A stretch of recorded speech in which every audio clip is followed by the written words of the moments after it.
Well, with the Greater Spokane League Championship already decided, we start in the Frontier League tonight with that Great Valley rivalry. East Valley trying to prevent West Valley from winning its second straight championship in the Frontier League. Knights fans were all fired up in the early going, so were the Knight players. Hard-fought first half. West Valley here got the only touchdown of the half when Steve Lubsack crashed in from short yardage. In the second half, though, the Eagles came out breathing smoke. Pretty play here. Cameron Monroe passes to Darren Finn for the touchdown, and before you knew it, the EV-WV rivalry was a blowout. The Eagles D, very tough all night long, as you can see. Another touchdown here. Cam Monroe keeps it himself.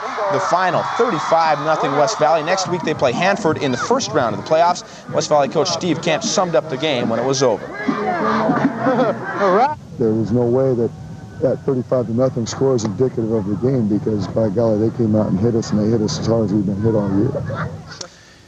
And CHENEY was hosting Clarkston for the second Frontier playoff spot. Early action here. CHENEY with the ball. Eric Jacobson in the fog, and I mean lots of it, to Ken Collins. Nice pass if you could see it for the touchdown. 7-0 in the first quarter. CHENEY's second touchdown came here. Brandon Millsap right behind the big guy, Steve Entman. Look at that shot right there to make it 14-0. The final 23-zip for CHENEY. They advance to the playoffs as Frontier League's second place team. One other score in the Frontier League tonight. Deer Park 27. Colville 14. Nothing but pride on line here. GSL football now. The regular season ends tonight with a couple of games being played. Again, for only pride, since Gonzaga Prep and University have already clinched the playoff spots. LC Tigers against Rogers. Tigers finish at 6-2. Look at the huge hole here, right here for Ian Duncan. He pops into the end zone for a 7-0 lead. Then the Tiger defense went to work. Interception on this play to the big guy, Jeff Cubley. Picks it off, and he rambles for a while, manages to hang on to the ball. LC Stahoski to Matt Piedmont here for another touchdown. This one wasn't very close, as might have been expected. The final 35-6 for LC. They finish up a successful season. The other GSL score tonight, the battle of the winless team. Shadow Park beats Central Valley. The final there 14-12. Other scores, look at this one. Columbia 61-zip over Republic. Wilbur Creston losing to Reardon. And at Freeman High School tonight, it was Richville against Freeman for the Bi-County Championship. Big game. Winning touchdown right here for Andy Mankey of Richville. Pops into the end zone to make it 14-6. The final would be 14-12 for Richville, and that clinches the Bi-County Championship for the Broncos. Other scores, Garfield Palouse in a big way over Tico Oakesdale. Davenport losing to Elmira Cooley Heartline, 40-24 for the final there. And don't forget, the Idaho State Championships begin tomorrow afternoon with a big semifinal matchup between two Northern Idaho powers. Number 1, Lewiston, led by scrambling quarterback Jeff Lebo, against defending state champ Coeur d'Alene on the Vikings' home turf. Lewiston beat Coeur d'Alene earlier this year, 35-29, in the comeback of the year. That game begins at 1, and Paul Seebeck will have the highlights for you tomorrow at 6:30.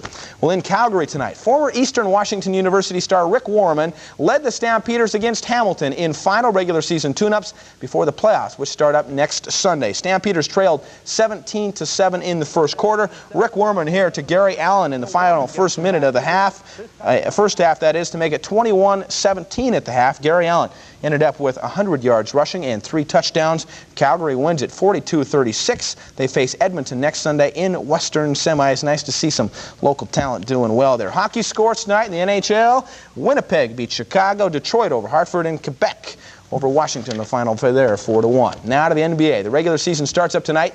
What a great matchup here in the West. Last year's conference finalists, Seattle and Los Angeles, met in the fabulous Forum. Bernie Bickerstaff Sonics, great performance in the first half, especially from rookie Derek McKee, who is being touted as a very important part of that team with a lob jam there, 40-30. The Lakers would come back, as you knew they would, though. Watch the magic by Irvin Johnson. He is going to be good again. 61-57 in the first half. The Sonics kept it going. Watch Tom Chambers here. The tip of his own miss gets it to go in, but the Lakers made a key run late in the game to win it. The final, 113-109 for the Lakers. Other scores around the NBA. This is first games of the year, remember. Dallas over Utah.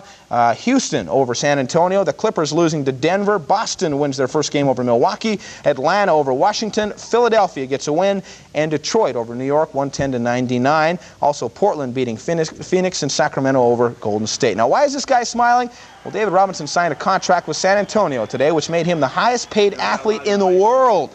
The deal will reportedly pay Robinson about $3 million a year for 8 years. I'm the one who has to live with this decision, and I sat down and I carefully thought it out, and I decided this is the place I wanted to be.